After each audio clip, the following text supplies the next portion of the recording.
क्या समझाते हैं? सरल बात मैं कहता हूं, गुरु महाराज जी क्या समझाते हैं? मैं सच में बताता हूं कि गुरु महाराज जी का सत्संग एक झाड़ू के समान है। गुरु महाराज जी कहते हैं, ये सुन मैं क्या कह रहा हूं, मैं तेरे को सत्संग सुनाता हूं और तू इस सत्संग रूपी झाड़ू से अपने मकान को साफ कर, जितने भी कांटे डाले हुए हैं इनको बाहर कर। इसके बाद जब ये कांटे चले जाएंगे, जब ये कांटे अलग हो जाएंगे, तो तेरे को अपने ही घर में आने में दिक्कत नहीं होगी। यही तो बात है ना, यही तो बात हो गई कि अपने घर में ही नहीं जाया जा रहा है। ज्ञान कहां ले जाता है? जो मैं ज्ञान देता हूं वो कहां ले जाता है? वो अपने अंदर ही ले जाता है। परंतु अपने अंदर जा नहीं सकता आदमी, क्योंकि उसको मालूम है अंदर सारे कांटे बिछे हुए हैं। सत्संग रूपी झाड़ू से कहते हैं झाड़ू लगा, और लोग उसमें भी संकोच करते हैं। कहते हैं जी ये तो मेरे ही बिछाए हुए हैं, मैं इनको कैसे अलग कर दूं? ये तो अच्छे हैं। अगर मैं अपना घर साफ करने लगूंगा, अपने घर में झाड़ू मारने लगूंगा, तो लोग क्या कहेंगे? फिर वही बात आती है ना, लोग क्या कहेंगे। हृदय क्या कहेगा इसका कुछ नहीं है। लोग क्या कहेंगे? क्यों? कि इस जीवन में हमको मार्गदर्शक की जरूरत है। क्यों जरूरत है? हम लोगों की प्रकृति ऐसी है कि जब अंधेरा हो जाता है तो दिखाई नहीं देता, और अगर अंधेरा है और उस रास्ते पे चलना है तो उजाले की जरूरत है। सीधी सी बात है ना। गुरु महाराज जी क्या करते हैं? जहां अंधेरा था वहां उजाला करते हैं, ताकि दिखाई दे और हम इस मार्ग पे चल सके, जो जीवन का मार्ग है। बनाने वाले ने किसी चीज की कमी नहीं छोड़ी। बनाने वाले ने प्रेम की कमी नहीं छोड़ी। बनाने वाले ने सुख की कमी नहीं छोड़ी। बनाने वाले ने शांति की कमी नहीं छोड़ी। बनाने वाले ने आनंद की कमी नहीं छोड़ी। परंतु अगर उसको छोड़ करके और हम उन चीजों के पीछे लगे जो अशांति देते हैं, जो दुख देते हैं, जिनसे दर्द पैदा होता है, तो फिर हमारे जीवन में और आएगा ही क्या? दुखी दुख तो आएगा। परंतु अगर हम उस तरफ अपने जीवन को लगाएं, उस दिशा में अपने जीवन को लगाएं जो हमारे अंदर है। शांति किसी पहाड़ के ऊपर नहीं है भाई। शांति किसी पहाड़ के ऊपर नहीं है, किसी चोटी के ऊपर नहीं है, पृथ्वी के नीचे नहीं है। शांति सबके हृदय के अंदर। जिस शांति की तुमको तलाश है वो तुम्हारे हृदय में है। अंदर की चीज क्या है? वो कोई बनाता नहीं है, उसका कोई वर्णन नहीं है, उसको तुम, उसके बारे में तो तुम सोच भी नहीं सकते। वो तो ऐसी चीज है, उसके लिए तो कहा वो मन और बुद्धि से परे की चीज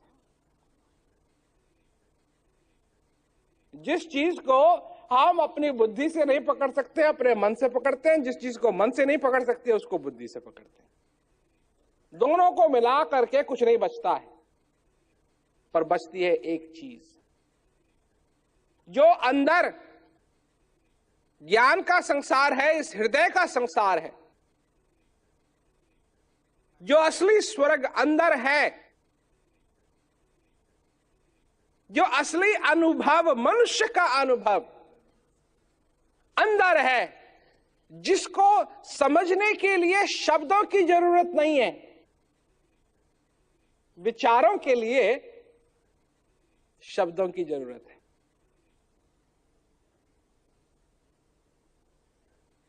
इस अनुभव के लिए कोई शब्द की जरूरत नहीं है। इसको मनुष्य शांति से अंदर जाकर के इसका अनुभव करे। उसके लिए किस चीज की जरूरत है? उसके लिए भगत की जरूरत है। भगत कौन है? मैं बताता हूं भगत की क्या परिभाषा है। और सारी चीजें निकाल दो मनुष्य में से, सिर्फ मनुष्य को मनुष्य रखो, वही भक्त, सबसे असली भक्त वही। जैसे जैसे कैसा भक्त है? तुमने कभी छोटे बच्चे और मां के बीच में जो प्यार होता है उसको कभी देखा है?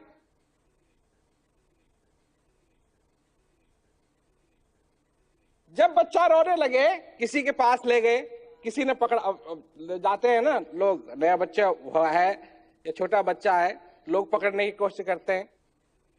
कोई चाचा है, कोई मामा है, कोई ताऊ है, कोई कुछ है, कोई कुछ है, कोई कुछ है, कोई कुछ है, कोई कुछ है, बच्चा रोता है।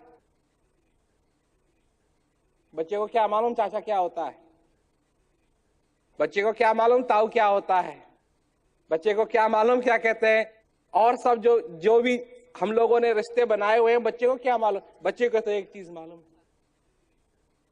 चाहे उसकी आंख बंद हो, चाहे उसकी आंख खुली हो, जैसे ही वो अपनी मां के पास आता है, सब शांति है उसकी।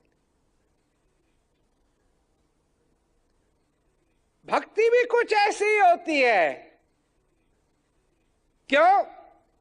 कि जब भक्त अपने भगवान से दूर हो जाता है तो वो भी व्याकुल। कैसा व्याकुल है? दुनिया की तरफ कभी मुड़ के देखा? कितनी व्याकुल है दुनिया, कितनी व्याकुल है। क्यों व्याकुल है? क्योंकि उस अंदर जो सच्चिदानंद है, अंदर जो शांति है, अंदर जो अनुभव है, उससे जब बिछुड़ गया आदमी तो और क्या होगा? व्याकुल ही तो हो।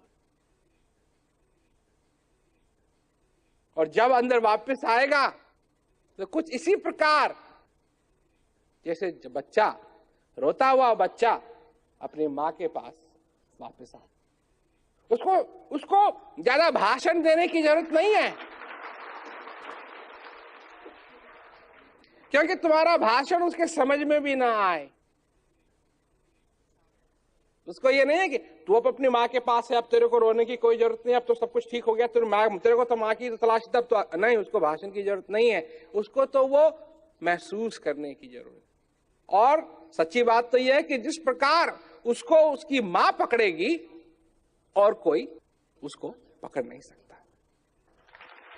तो और माँ का मतलब माँ, ममता जिसे कहते हैं, जो उसके हित की बात हो, जो प्रेम की बात हो, जो स्नेह की बात हो, वही तो रस्सी है, वही तो डोरी है। तो लोग भटकते हैं, अपने ख्यालों में अपने विचारों की दुनिया बनाते हैं। ऐसा कर दूंगा तो फिर ऐसा हो जाएगा, तो फिर ऐसा कर दूंगा तो ऐसा हो जाएगा, तो ऐसा कर दूंगा ऐसा हो जाएगा। देखो दुनिया में लोग कितना डराते हैं लोगों को। कोई कहता है ऐसा नहीं करोगे तो तुमको नरक में जाना पड़ेगा, परंतु जिसको मालूम है, जिसने स्वर्ग का अनुभव किया हुआ है, गुरु महाराज जी की कृपा से वो अनुभव मैंने किया और करता हूं। और ये नहीं कि सिर्फ एक बार किया फिर चले गया, नहीं, मैं उस अनुभव को अपने जिंदगी के पास रखना चाहता हूं और पास रख सकता हूं और हमेशा रख सकता हूं।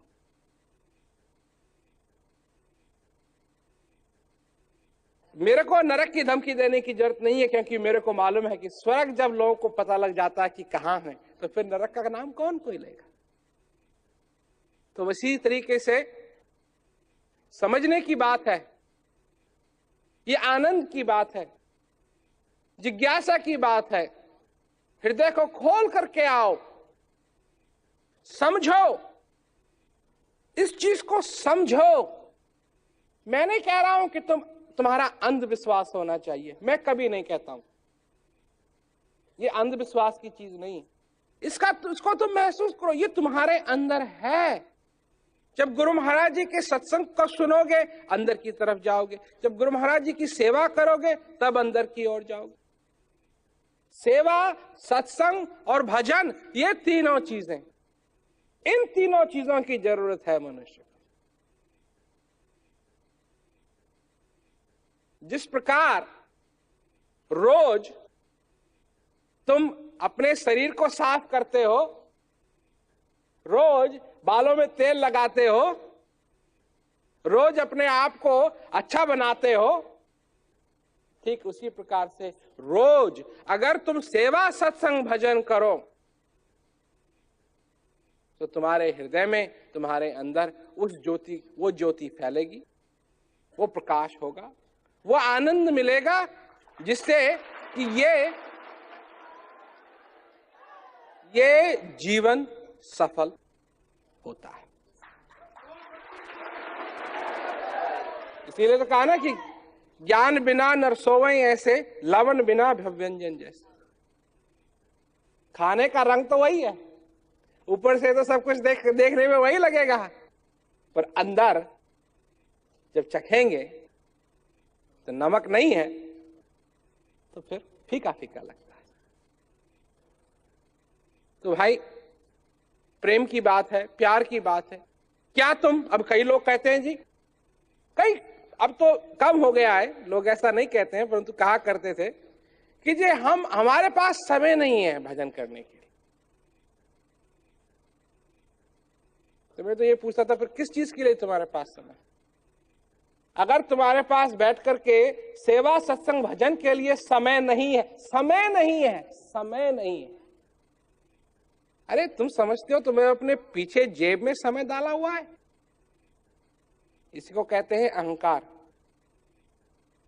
जो ये समझता है कि सेवा सत्संग भजन के लिए उसके पास समय नहीं है, उस मनुष्य को अहंकार हो रखा है, क्योंकि वो समझता है कि वो समय देता है। नहीं, ऐसा नहीं है। समय तुम्हें देता है, तुम समय के अधीन हो, समय तुम्हारे अधीन नहीं। एक एक श्वास जो तुम्हारे अंदर आ रही है, ये उस परम पिता की कृपा है, कृपा है। ये उस परम पिता का प्रेम है। मैं बताऊं तुमको, भक्ति क्या चीज होती है, ज्ञान क्या चीज है, मैं बताता हूं। एक दिन मेरे को एक कार्ड मिला, तो मैंने कार्ड खोला, तो कार्ड के अंदर एक कार्ड था। तो पहला कार्ड मैंने पढ़ा, तो पहले कार्ड में लिखा था कि ये एक कार्ड, ये प्रेमी ने, जिसका अब शरीर पूरा हो गया है, उसने आपके लिए दिया कि जब इसका शरीर पूरा हो जाए तब जाके आपके पास ये कार्ड पहुंचे। तो मैंने उसको पढ़ा, तो उस प्रेमी को मालूम था कि उसको जाना है, बूढ़ी अवस्था भी थी, शरीर भी काम नहीं कर रहा था, जाना है। तो उसने मेरे को कार्ड लिखा। तो कार्ड में क्या लिखा? ये नहीं कि महाराज जरा आप अच्छे अच्छे बटन दबा करके रखना ताकि मेरा सीधा स्वर्ग में एंट्री हो जाए। नहीं, ऐसा नहीं। क्या लिखा कि मैं आपको बहुत बहुत धन्यवाद देना चाहती हूं, आपने इस ज्ञान को दे करके, अपना सत्संग दे करके, अपनी सेवा दे करके मेरे जीवन को धन्य किया, और मैं आपकी बहुत आभारी हूं। तो समझने की बात है, इस दुनिया में ऐसे कार्ड कौन लिखता है? कोई लिखता है ना? कोई लिखता है? परंतु क्योंकि जब ये ज्ञान मिलता है, वो आनंद मिलता है, तो सचमुच में वो चमत्कार है। जब ये एक एक श्वास में तुम चमत्कार देखना शुरू करोगे, तब तुम जीना शुरू करोगे। अभी तो तुम जीते हुए मरे हुए हो, पर जब एक एक श्वास में तुम चमत्कार देखना शुरू करोगे, तब तुम्हारी जिंदगी चालू होगी, तब तुम्हारी जिंदगी चालू होगी, तब तुम जीना शुरू करोगे, तब तुम समझना शुरू करोगे, तब तुम्हारे हृदय में उस परम पिता, उस सच्चिदानंद, वहां नहीं, यहां, यही तो चक्कर है ना। उंगली तो एक ही है, उंगली तो एक ही है। अक्कइयों की जाती है वहां और भक्तों की जाती है यहां। तो तब तुम्हारा भी हाथ ऐसे से ऐसे आएगा, क्योंकि तुम भी समझ जाओगे कि जो चीज आनंद की है, सच्चिदानंद जिसके लिए कहा है, सत, चित्त, चेतना और आनंद, वो सब तुम्हारे अंदर है, और जिसकी तुमको तलाश थी वो भी तुम्हारे अंदर है। तो भाई समझने की बात है, ज्ञान की जो बात है बड़ी सरल चीज है। जितना तुम सरल रूप से इसको स्वीकार करने की कोशिश करोगे उतना ही तुमको आनंद आएगा। अगर विचारों के, ख्यालों के, धारणाओं के जाल में फंसे रहोगे तो तुम इस चीज को पकड़ नहीं पाओगे। ये तब थी जब घड़ियां नहीं थी, ये तब चीज थी जब मनुष्य का हृदय बोला कि मैं अंदर की तरफ जाऊंगा।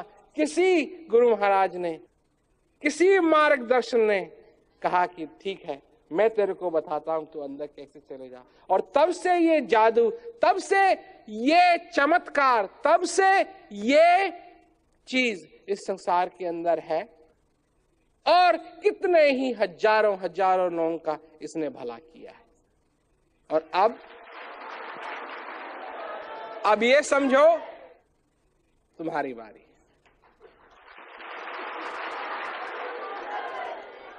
इसको सीधे रूप से समझोगे, सरल रूप से समझो, क्योंकि सरल है। लोग ज्ञान ले लेते हैं, फिर हमारे पास समय नहीं है जी।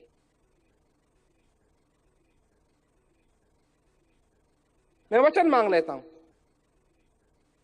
एक आदमी ने मेरे को चिट्ठी लिखी, उसको मैंने उपदेश दिया, तो चिट्ठी लिखी मेरे को, कहा कि मैं आपका बहुत आभारी हूं कि आपने ये वचन मांगा मेरे से। मेरे को ऐसी चिट्ठी पहले कभी नहीं आई थी। वो लिखता है मेरे को चिट्ठी, मैं उसको जानता हूं, वो लिखता है मेरे को चिट्ठी कि मैं आपका बहुत आभारी हूं, आपने ये वचन मांग लिया मेरे से, क्योंकि आपको मैंने वचन दिया तो मैं करता रहा, और अब जाकर के ये जो बीज है फूलने फलने लगा है।